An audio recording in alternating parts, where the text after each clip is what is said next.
Welcome back to Language Lab, where we unwrap the English language like a present under a tree. Yes, and today's episode, this one is extra festive because we are dissecting the holiday lingo from our Christmas special. Yay! And the first word on the list is the word boughs. It's a fancy old fashioned word for tree branches. So you deck the halls with boughs of holly. La la la la la la la la la. We're singing this song 2 times straight. Yes. Yes. So that's the word. And our next word is the word blare. A blare is like a large, harsh sound. So, like the blare of a horn, the blare of, I don't know, like a donkey is usually something that we, Really? yeah. Oh, I didn't know Car about the horns, like donkey. alarm clocks, big, loud sound, Mhm. blare. The next one is a fun, actually, suffix, which goes in the end of the word, and it's the word ish. Normally, people would use it with time, like, what time are you coming? Around 6-ish or 2-ish, Yeah. whatever. And it means approximately or sort of. Yeah. We also use it, I mean, we use it with a lot of With a things. lot of Yeah, things. Yeah, like, you can add it to adjectives yeah, like soggish, yeah. like, Colors, it's grayish, uh-huh. bluish. Yeah. All right, next, last minute. Last minute, it basically means like something that is done right before it's supposed to be done, like the deadline, right? So, like, for example, we talked about last minute shopping. So that's like shopping like the day before Christmas or the night before Christmas or on Christmas Eve. Uh, like just maybe without planning, right? You just do it as late as possible is last minute.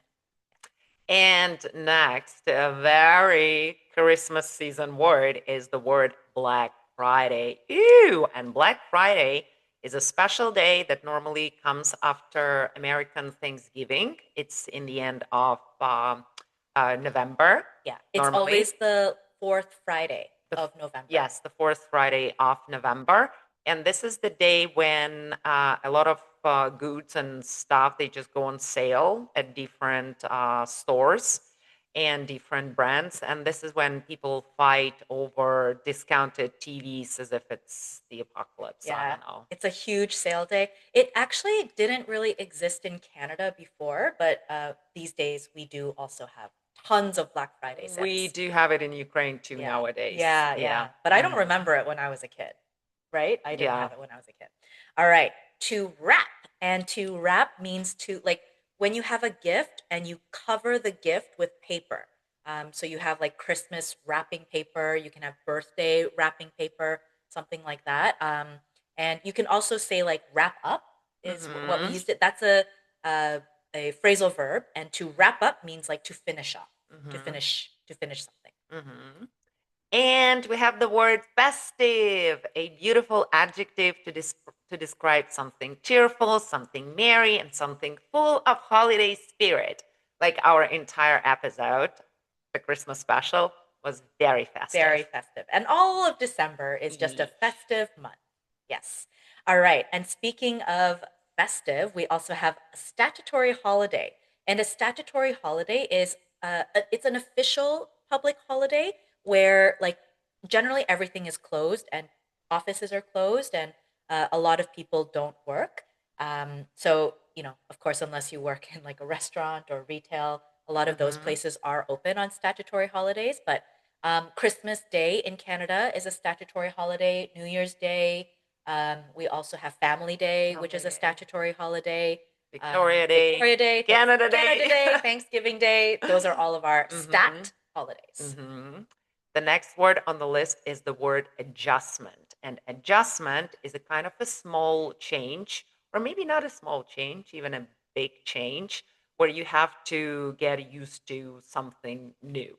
Like very recently, we had the daylight saving time change, and it took some time to get used to this adjustment. I still feel like I'm adjusting. I don't know if I can ever get adjusted to it being pitch black by 5 p.m. Yeah. It's so dark at 5 p.m. It's yeah.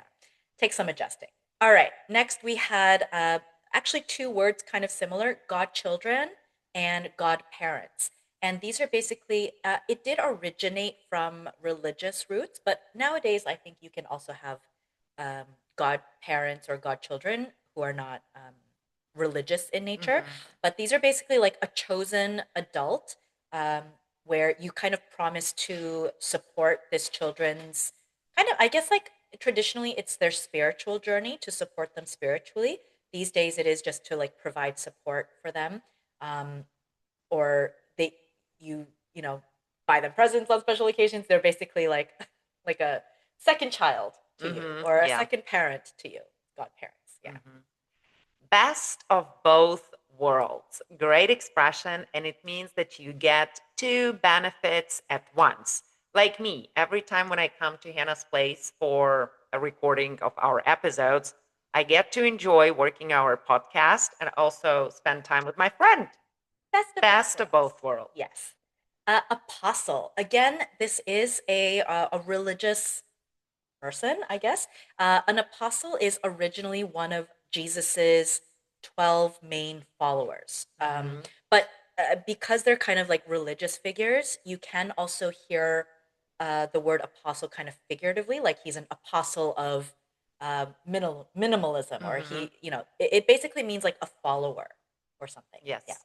And a fun thing in the main episode, I was talking about the Ukrainian tradition, about 12 dishes for Christmas. Oh, And Hannah yes. and I, we had a little like, Hannah said, like, oh, because 12 days of Christmas. And I was like, what? Compute, compute.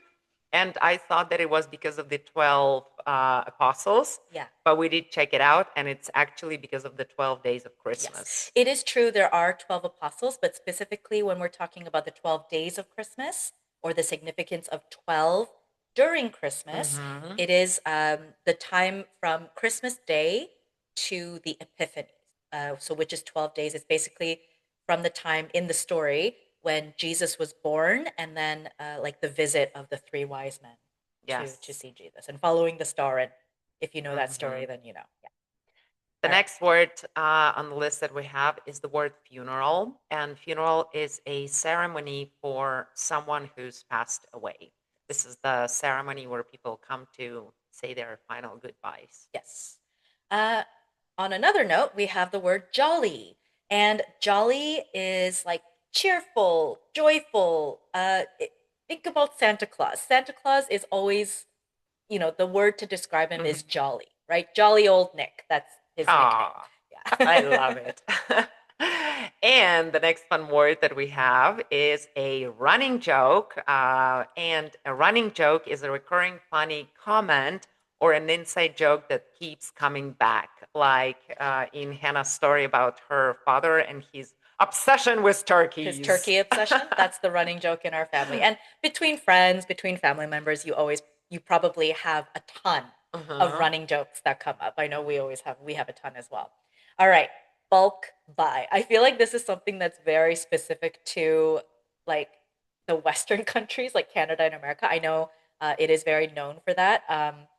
It basically means like to buy a lot of one thing at one time. So you guys know Costco, right? Costco is the bulk buying place. So you just buy like you can bulk buy everything: toilet paper, dishwashing supplies. Hmm. It's when you buy everything at once. Yeah. Yeah.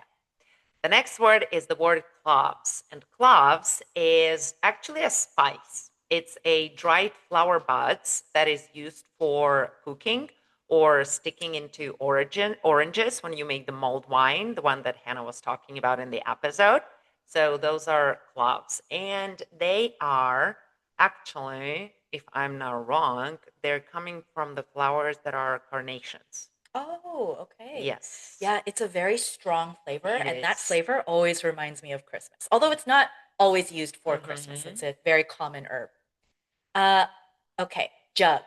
And we were talking about jugs of eggnog, which Yeah. is diabolical. But a jug is a container. It is a type of container that usually contains liquids, and it has usually like a handle sort of thing. So Yeah. another word for it could be like pitcher.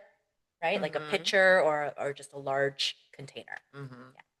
The next word is a surprise for me. I never heard about it, but it's the word turducken. And oh my God, Culture okay, I can shock. say it. I Culture can shock. say it. Guys, just bear with me. It's a chicken inside a duck inside a turkey. Yeah. It's like one of those, Russian dolls, Yes. but with birds. With birds. Yeah, and it's a real thing, and we did not make it up. Yeah. Don't know why it exists. Yeah. I've never tried one personally, but I do know it's a thing. All right. Pageant. A pageant is a show, and a lot of the time, pageants will have like costumes, songs, a lot of nice, beautiful things that you can watch. You have Christmas pageants, like we talked about during the episode, but you can also have like beauty pageants. pageants. This is how I That's a very common knew. type of pageant. Yes. Mm-hmm. And the next word is the word caroling. And I'm not going to be singing the song again, okay, for the third time. You've suffered, everybody has suffered enough. Yeesh. And caroling is going door to door singing Christmas songs. And normally people would sing songs and they would be expecting something in return, like either some treats or some money or donations or just like from people's good hearts. Yes. That's caroling. And speaking of donations, that is our Mhm. next vocabulary word. Donation is when you're giving something to help others. So some sort of a charity. So you can donate money, you can donate food, donate clothes. Yeah, that's donations. That's donations. Yeah.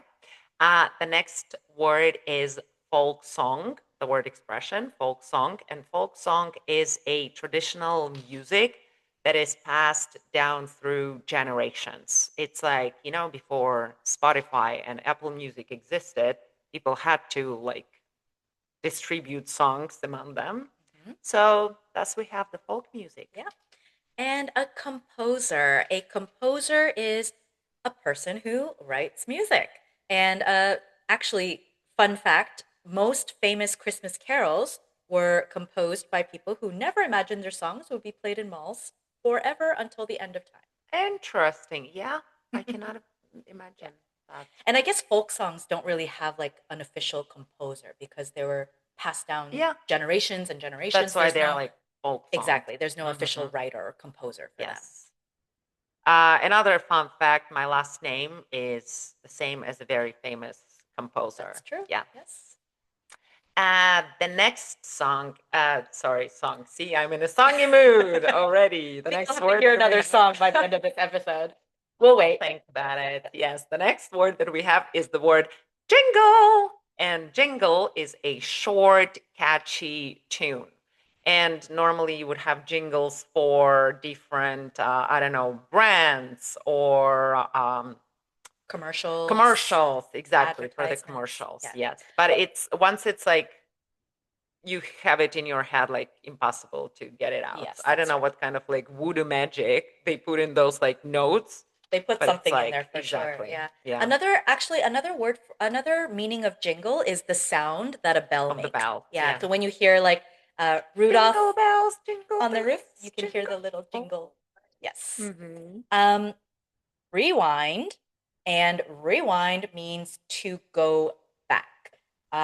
So literally a long time ago when we used to have video cassette tapes or VHS tapes to watch movies, there were buttons. So there was one for fast forward, meaning you go fast, you go forward quickly, or rewind, which is to go back.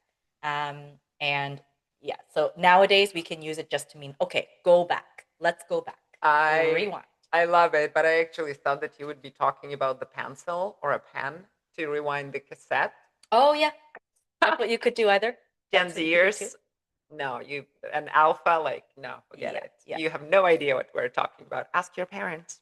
The next word on the list is the word absorbance. And absorbance comes from the word absorb, and it means how much light, how much liquid something can get inside of itself. And usually this one is used in science, or you can use it metaphorically about, I don't know, Understanding something. Yeah. Yep. If you think of a sponge. Yeah, like sponge is very absorbent. Yes. Mhm. All right. Now, I want to talk a little bit. We mentioned the name of these two games very quickly, but these are very like traditional things that a lot of people do in like Canada, America during Christmas holidays. And the first one is Secret Santa, and the Mhm. other one is White Elephant. And very similar games, but there are a couple of different details with this. All right. So, first, Secret Santa is a gift exchange. However, before the party or before the actual Secret Santa event takes place, you will pick names Mhm. for whoever is attending the party. So, you pick a person's name, and this is the person that you will have to buy the Christmas present for. And it's a really great thing to do with your friends or your family because then you don't have to be buying like 20 gifts for every single person. You just focus on one person, you can get a really nice thoughtful gift for that one person. Brilliant idea, Different honestly. variations. Sometimes Santa, for example, I did Secret Santa at school, but we did a week. So every day of the week we had to give this person a gift, Oh, something nice. Sometimes it's known, and then sometimes when you play the game, you open the gift from your Secret Santa and you have to try and guess who got you the gift. oh, so it's like So Secret Santa and Secret that's your Receiver. Secret Santa. Yeah. Yes. So that is your Secret Santa. Oh, The yes. giver. Okay.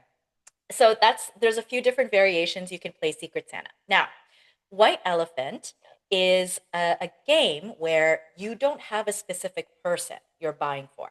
So you attend a party, and if the party will have a white elephant game, you prepare a gift. Mhm. So like there's usually a money limit, like $20, $50, whatever. So you bring a wrapped gift, and in the game, you choose numbers, right? Everybody at the party chooses a number, and if you go first, if you choose number one, Mhm. you go first and you choose out of all the gifts that have been brought, you choose one and then you open it. And you that's your gift, right? The second person, and this is kind of if you play the bad Santa way, it's called White Elephant or Bad Santa. The second person actually has a choice. So they can either steal Oh, the first wow. person's gift. If they really like it, they can steal it, or they can choose a new gift. And then it just kind of keeps going like that.